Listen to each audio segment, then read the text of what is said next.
What's the scow? How are y'all? I am tired. We had a nice busy little night at the restaurant, which was good. We needed it after the snowy, icy week of everybody being shut in and restaurant closed one day and all that. So yeah, it's good to be back at work. Just as exhausting as ever. Anyway, we're here for our weekly anchor message where we are looking at our spiritual lessons and assignments for the week. So from the wild unknown archetype, we get our lessons. So the mother came up. Mother and father healing have both been coming up the last several weeks, which is not surprising because we had that lunar cycle of Capricorn and Cancer, those full and new moons just then, and those are the zodiac, the parents of the zodiac. Capricorn is the father of the zodiac and Cancer is the mother of the zodiac. And so whenever those astrological signs are sort of in the spotlight, I feel that they inspire and offer us opportunities to do more of that parent healing. And I think it's important to note that, everyone's parents do the best that they can, and everyone's parents fall short, and everyone's parents make mistakes, and everyone's parents love us more than we know. Even if they did a terrible job, even if they were super dysfunctional, and if they were, deadbeats and addicts and they abandon us and what have you, even in those extreme circumstances, they loved us on a level that we can't understand, even though they may not have loved themselves or have been able to parent us at all or the way that we needed to. So, every human being has a mother wound. Every human being has a father wound, right? Even people who grew up in picture perfect households, right? Where they literally did have maybe the sweetest parents on earth who were super involved and nurtured them and gave them the most secure house in the world. Those kids are going to have a parent wound too. And it might be that they were, overly sheltered and not, exposed to enough of life's difficulties. And they may, be afraid of challenge. They may be afraid of risk. So it's not, it's no one's fault.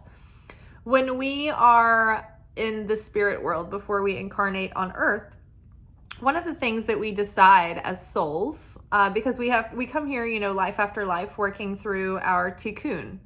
And tikkun is a Hebrew word that describes the soul's progression and unfoldment over lifetimes. It's the slow elevation of the soul and the gradual forgetting of the ego and the remembering of who we are at a pure spiritual level.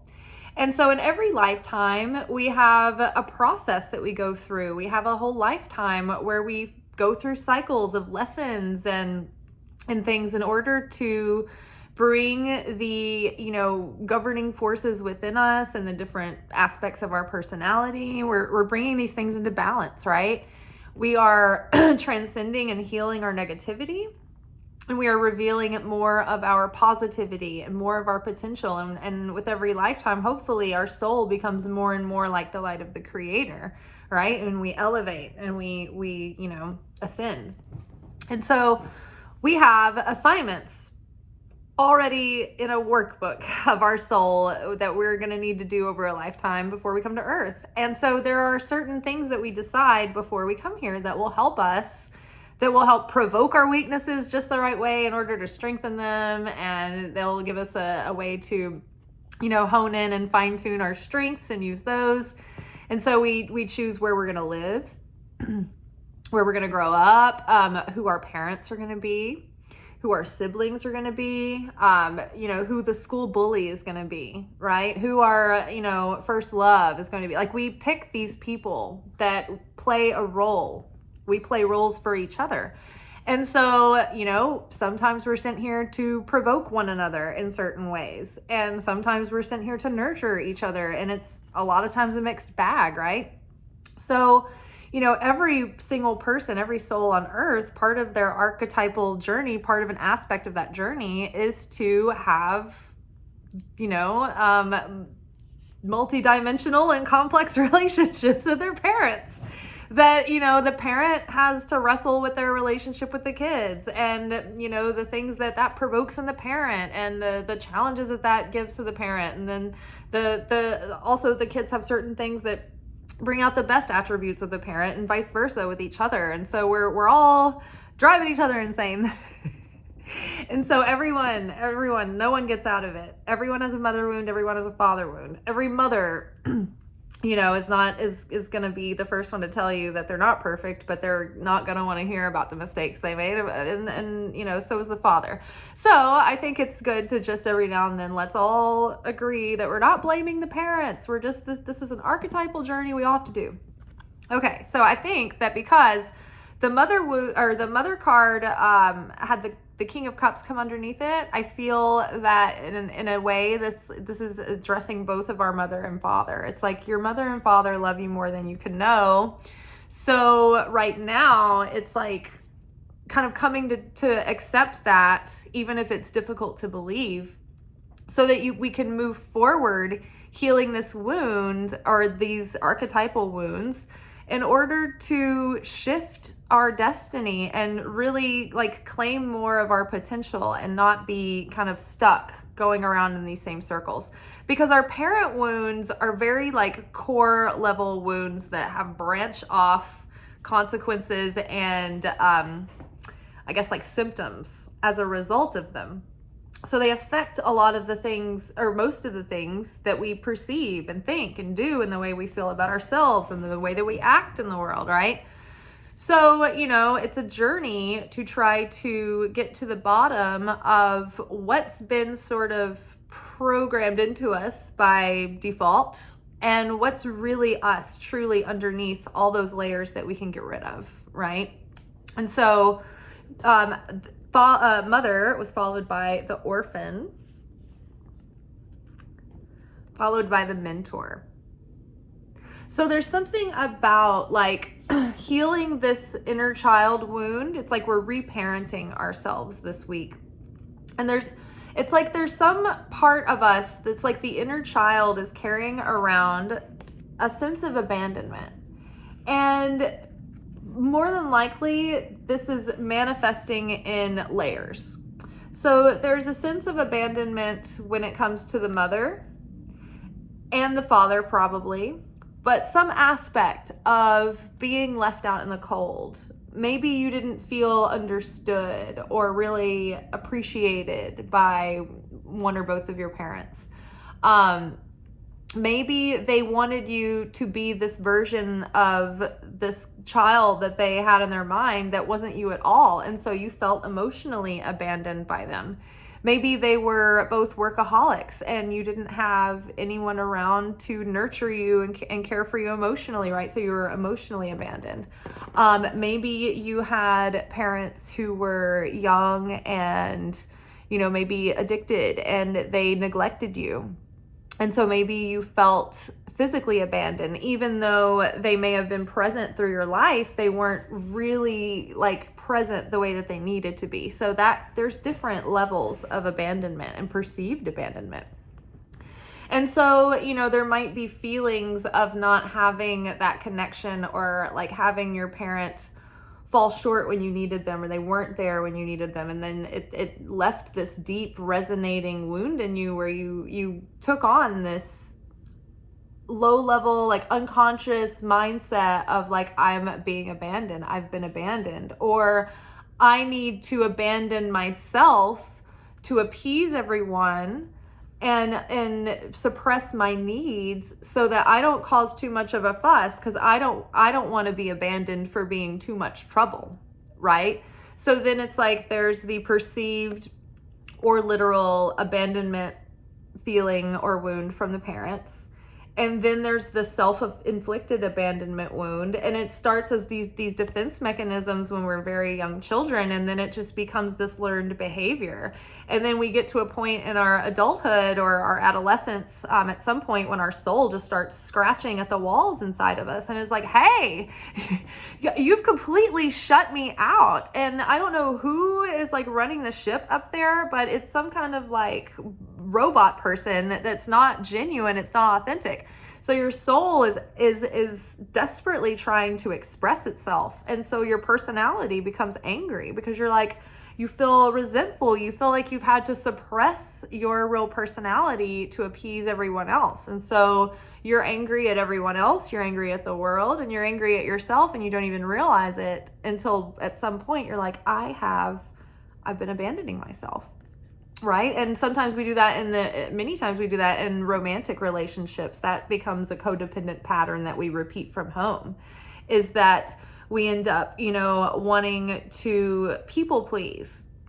And we people please our partner because we don't want to be, to cause too much drama in the relationship, right? And so then that actually causes a wedge and a divide, because you feel bitter and resentful that you are abandoning yourself. And then your partner on a subconscious level loses respect for you because you've abandoned yourself. And then they're like, where is the person in there that I was attracted to? And you're like, it's you suppress that person in defense of trying to hold everything together, trying to control, right? And so then we have people that begin to abandon us.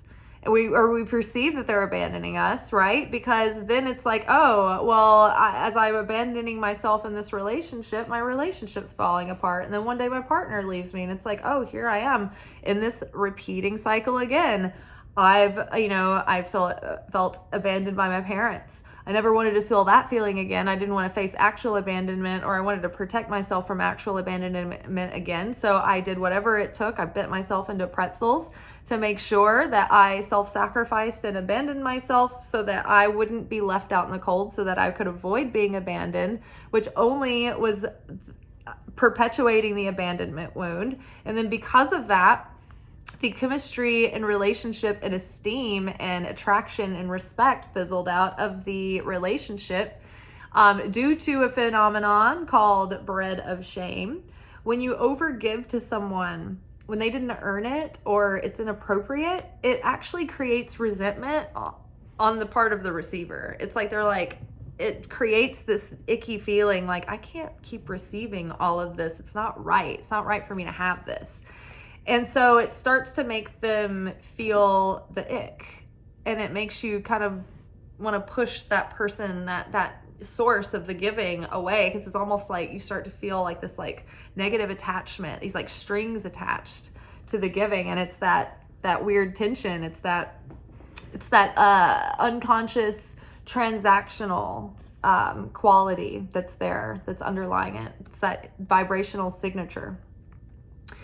So then the outside world begins to abandon us as well. So it's like this perpetuating pattern, right? So that's why we have to go back. It's not just about the last person who abandoned us, or the friends that didn't invite us to whatever this week, or, thinking that like, oh, all my friends move away or eventually just fall off the radar and they abandoned me too. It's like you keep seeing these patterns of abandonment. So it's not just those recent ones. It's perpetuating from the original OG wound that perpetuated this pattern of self-abandonment, right? And then led to codependent patterns. So we are becoming more aware of these things. We're also becoming more aware of how these core wounds have caused like these secondary emotional states, maybe like resentment, like what we were just talking about, or hostility, right? Maybe just sadness. Those are three key words that have come up in our like forecasts for the week and throughout last week and this week. It's like these themes are coming up that are like, okay, there is some sorrow and there's some anger and some grief that are just sort of lingering like residue in the subconscious. And we've really faced a lot of it, but there's just a bit more that's affecting our brand new cycle. And so if we spend some time really healing this in the beginning of this new cycle, we're not going to take it with us through the rest of the trip. It's like something we just have to get over. It's like an errand we have to run before we leave town, and then we're good. We're golden, you know? On to the next adventure, into this next new cycle, this new beginning.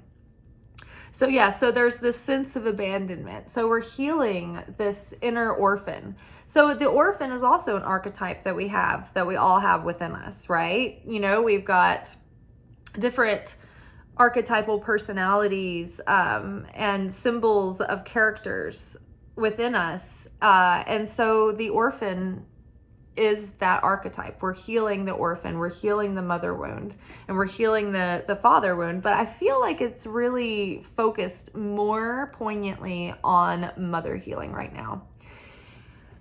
We also pulled the mentor card. So I will say that I just feel like this is pretty straightforward, that we, in order to heal these things in our life, we need to pray and ask for the right mentors to be sent to us. Because it's so great to have a whole arsenal of coaches. I have like dating coaches that I like to follow. I have relationship coaches that I like to follow. I have like feminine energy coaches I like to follow. I've got people who, you know, have good advice about like managing money and being an entrepreneur that I like to follow. You know, spiritual teachers that I follow. So there's all kinds of mentors for everything. So everybody has their own niche, right? All the healers out there, they have an expertise, you know? So there's maybe something that you specifically need, right? Healing from growing up in a family that was affected by alcoholism, you know, would be different than someone else's parent wound, right? So look for or pray that the Creator will send you a really great teacher or mentor or guide, or, you know, many of them that will help you get to the root of these issues, that they will be brought into your awareness, and that you will have help transforming them. Because the more that we transform these wounds, this pain, we can turn our bitterness into forgiveness. Like every time we do the transmutation and the transformation of these things, it like opens us up for receiving miracles. It opens us up for manifestations to come through. It literally takes tomorrow's script and does a rewrite. It's like, okay, hold on. There was going to be kind of a crappy situation tomorrow to offload and correct for some of the, you know, the tikkun and the density and the baggage. We still need to transform this. So there's still some negativity. So tomorrow's script has to be resonant with this, you know, vibrational temperature. So that's the way the story reads. Oh, hold on. Everybody, stop the presses. Toss out tomorrow's script, because they just forgave and they just had a deep revelation that allowed them to perceive their mother in a whole new way. And it just allowed a lot of the anger to just melt away almost instantly. Oh my goodness. Okay, great. That means that tomorrow's script, there's not going to be a flat tire. Instead, there's going to be a winning scratch off. It's that kind of thing. It's like, oh, you weren't going to get the job tomorrow, but now because this somehow was resolved and healed, it's like the vibration changed. And now you have more affinity with the light of the Creator. Now you have more affinity with your authentic self. And so now you're that much closer to your authentic destiny, because you can resonate with it, you can connect with it. If we're not in vibrational resonance with our destiny, we can't have that better script written for tomorrow. We can only have what matches us in the now, right? So, but the thing about a miracle is that it can happen instantaneously. It's so fast. Have you ever like gone to sleep sad about something, like a person, for instance, getting over a person, and it's easier, you know, after a breakup, because you can focus on their bad aspects, and it kind of helps you gives you that little push. So granted, that is easier if it's a breakup and not something else. But have you ever gone to sleep and you're just like, you're still in that malaise of like having that person, the regret of that person just hanging over you. But then one day you wake up and you're like, hallelujah. And it's like something has just shifted and you feel completely like released from it, and you feel lighter and you feel liberated. And it's like you're never dragged down about that thing ever again. Could be any issue, right? But that's just like a good example. I feel like we've all at least experienced one breakup in our life where we were like so depressed about it, and then all of a sudden we woke up one day and we were just like, I'm over it. That's what a miracle can be like. It can be so fast. Literally, I told the story last night, but there was the other day I was triggered about something, and it was bringing up the things that I've been struggling with, that we've all been, I've been talking to you about this. And then I'm getting, various people leaving me in the comments, like what they're working on. But the issues that I had been working on through the Christmas holidays, Hanukkah and Christmas and all that, trying to transform, was hostility and resentment and jealousy. But my jealousy is more like, it's not jealous of what other people have that I don't. It's only if I feel like it was due me and it went to somebody else instead. And it's really only if they're also a very undeserving individual. If something was meant for me, but it went to someone who I consider like a deserving individual, then I'm like, oh yeah, bless ya. But if it's like, it's someone I have judgment about, it's just like, gets under my skin. So I was being like, triple triggered, hostility, resentment. That's not Magick, what's on. And it was in a moment where it was like you either respond into the text or you stay out of it. Tape your mouth shut. Like, what do you do? I'm like, I don't know if the creator wants me to stand up for myself. I don't know whether I'm supposed to hold it in and then try to see it differently. I don't know what to do right now. I know I'm about to short circuit. I don't know if I'm going to pop off. I don't know if I'm going to lose it. So I was praying. I was like, dear God, please intervene. Show me what to do. Do something on my behalf. Like, send me a message or a sign that tells me what to do in the situation. And literally, this all transpired within a couple of minutes, and then literally between my prayer and the solution, it was probably 30 to 40 seconds, but someone intervened. And then in the text, it was like a group thing about work, and I didn't have to answer at all. I didn't have to, participate in anything that felt vibrationally off for me in the moment, and it was taken care of for me. And it was just like, oh my God, it was like instant, right? And so the script would have been, had I popped off, it would have been bleak. It wouldn't have gone very well. And then it would have created more tension, more malice, more hard feelings. And instead, it was like I paused, the script got rewritten, and it actually turned out better. And that was just in a matter of a minute. So, don't lose hope, don't lose faith, whatever you're going through right now. Let's see, underneath Mother, we had the King of Cups. So the King of Cups is like, there's a lot going on beneath the surface. This is a very deep and feeling person, but who maybe doesn't show it on the outside. Now, the message with this particular deck, with this particular card, what they point out about the King of Cups, which I think is very poignant right now, is that even amidst the storm inside and the feelings that might be raging inside the King of Cups, the King of Cups holds the vessel steady, right, and upright, keeps it from capsizing within the choppy waters. So it's like, even within the changing conditions, everything's uncertain. One minute, it's like everything's happy and fun. The next minute, it's just like so frustrating and we could spit nails. And, one minute, it's like there's hope. The next minute, everything looks just bleak. And it's like we are learning to be able to sustain our sense of calm and certainty and serenity and a peace inside. And this is what real fulfillment is. It's being able to feel well. It is well with my soul, no matter what the seas have in store, no matter what the day looks like, no matter what is going on. Ultimately, I can stay calm, I can stay grounded, and I can stay level-headed. And I can feel my feelings, and I don't suppress them, and I don't turn away from them.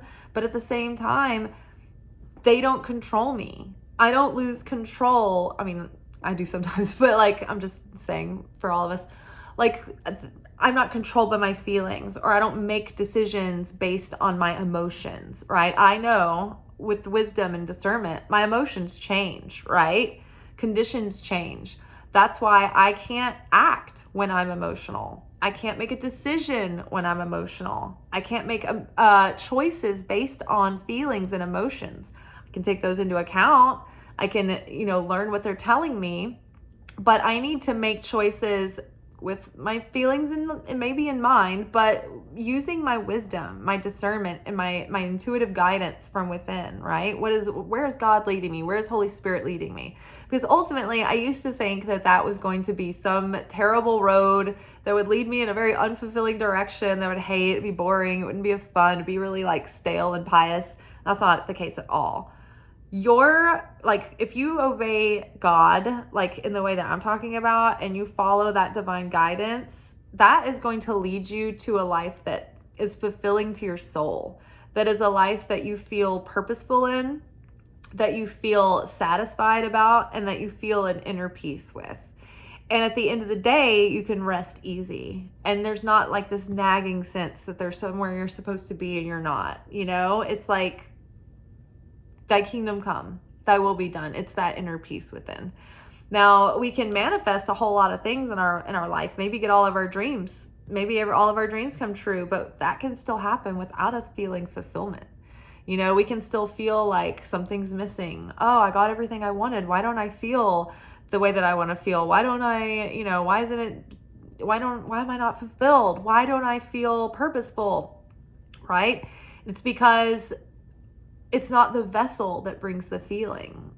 It's the feeling that brings the vessel, right? So we have to know that the light of the Creator is what we're connecting with, that gives us the energy, that gives us the fulfillment.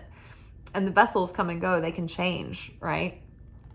So we stay grounded and we listen for the voice, for the guidance within, aiming us towards our most authentic path, right? That will ultimately lead to the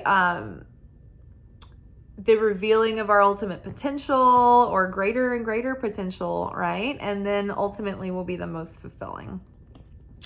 And then also, I think that the more that we heal our mother wound, I think that the better we will be at expressing our feelings towards others. So the mother wound affects how we feel about ourselves on the inside. The father wound affects how we express on the outside. Now, there was something that I was seeing here about like the mirror image of the masculine and feminine. And it's like almost like right now, by healing this mother wound, usually it's like when we heal the father wound, it kind of like helps us resolve the ways that we're acting out. But I feel like this internal, healing how we feel about ourselves is going to give us more security in the way that we can express ourselves outwardly towards others as well. Because if you don't feel safe with your mother to show her your true feelings or to express them, if you don't feel like that's safe, then you probably don't feel safe expressing them to anyone else either. So that might be the wound, right? Is that until you feel safe and secure expressing your feelings, with maybe when you heal this mother wound, it will help you also be able to express your feelings to others in a healthier way. And then underneath Orphan, we've got the Knight of Swords. And so, yeah, this is like, and then following the Knight of Swords, we have the Six of Swords. So the Knight of Swords here is like devoted to her cause. She is, going in there, trying to figure it out.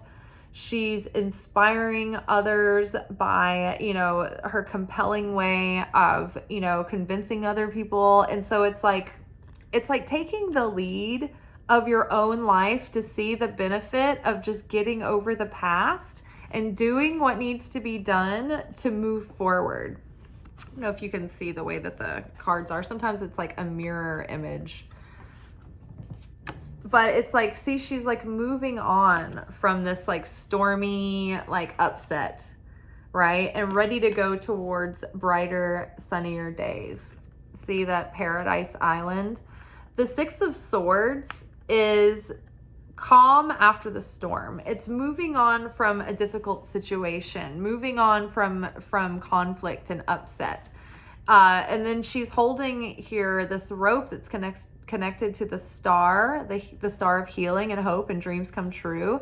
And then it's also anchored, which is interesting because it's like this character here is reaching up after her dreams. This character, she's like, you know what, whatever it takes to move forward, like I'm going to take spiritual leadership and ownership of my life, and I'm going to move forward. I want to move on to sunnier days. I'm going to hold on and reach for hope, and I'm going to continue healing. And the more that I heal, the closer I'm getting to my dreams. And in the meantime, I'm going to be emotionally anchored and grounded. I'm going to be anchored in my faith and certainty in the Creator. I'm going to understand that whatever I'm going through, the Creator put in front of me, put me in this simulation to go through this experience, and it's good. It can be good. Good can come from it. And whatever this is, it has been sent for me to transform something within me, not other people. So whatever issue it is with the mother, this is not about your mother. This is about what you need to heal within you. What the wound was put there in order to reveal, right? The what is it, the Rumi poem that says the wound is where the light enters, right? So, sometimes we need to be pierced open in places.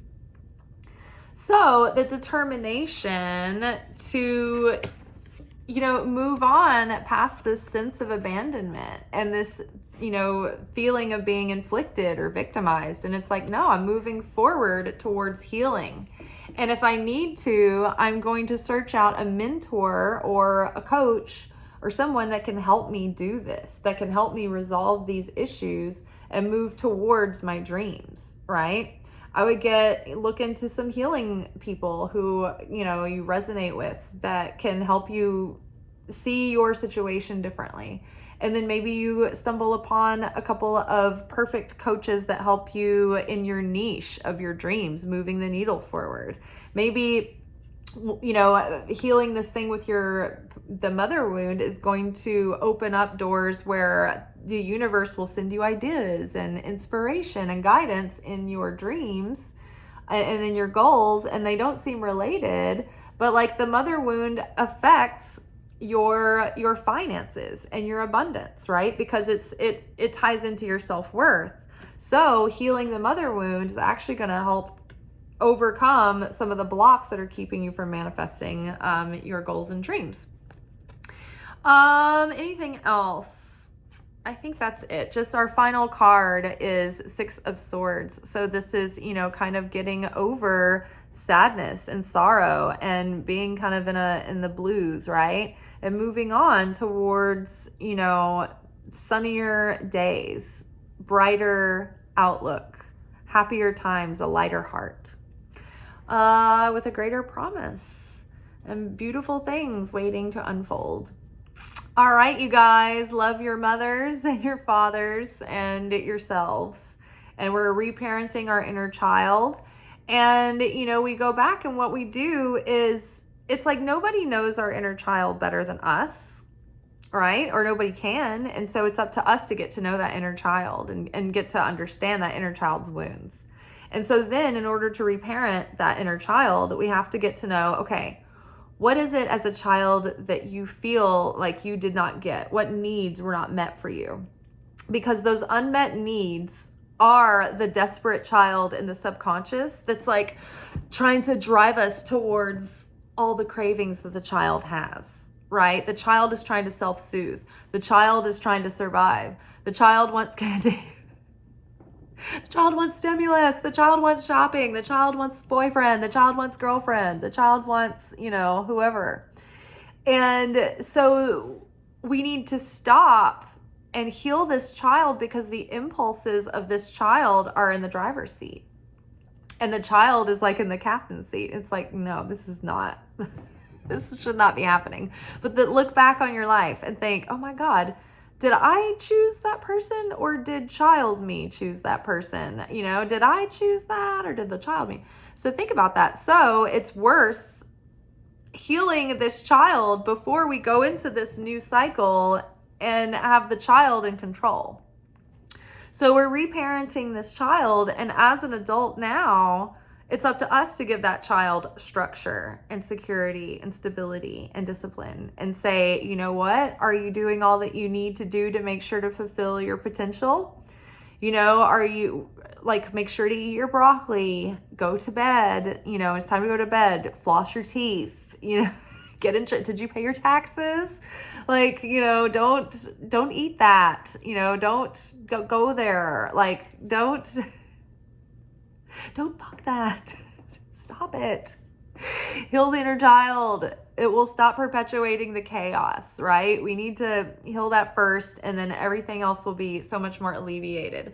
So now, think about that.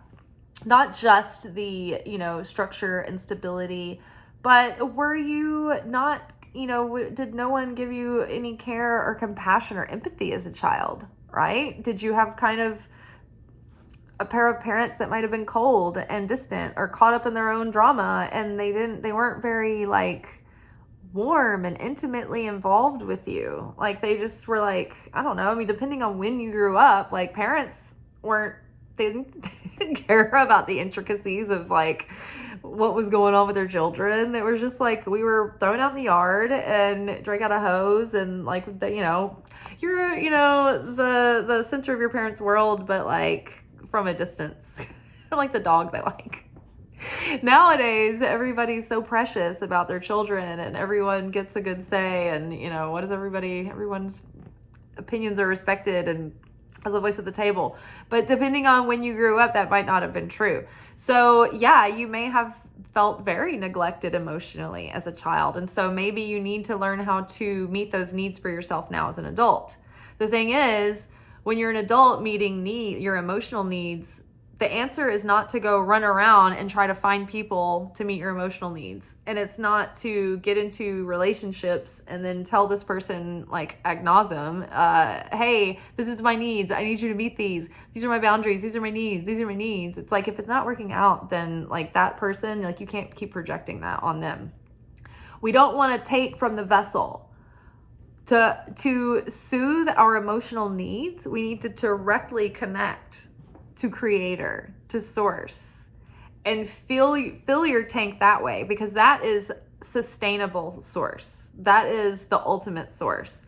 When you get your fulfillment and your emotional renewal from that, then you give freedom to the people around you. They don't feel an anxious attachment. They don't feel like they are responsible for your emotional well-being, and which they're not. That's called enmeshment, right? When we look for other people as the main source to fulfill our needs, then that's kind of codependent enmeshment, right? It's not to say that you don't want to nurture and invest in relationships with people who clearly aren't going to be good to meet your needs, right? It's but we need to decide who that is, who those people are, right?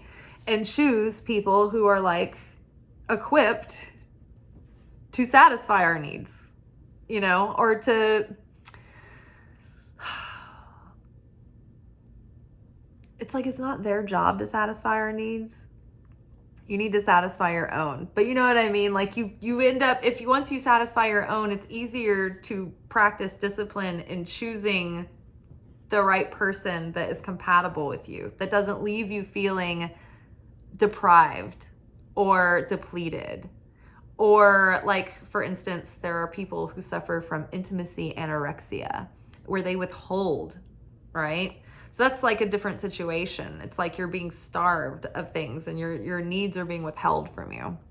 So, and anything extreme like that is just is off. It's bad.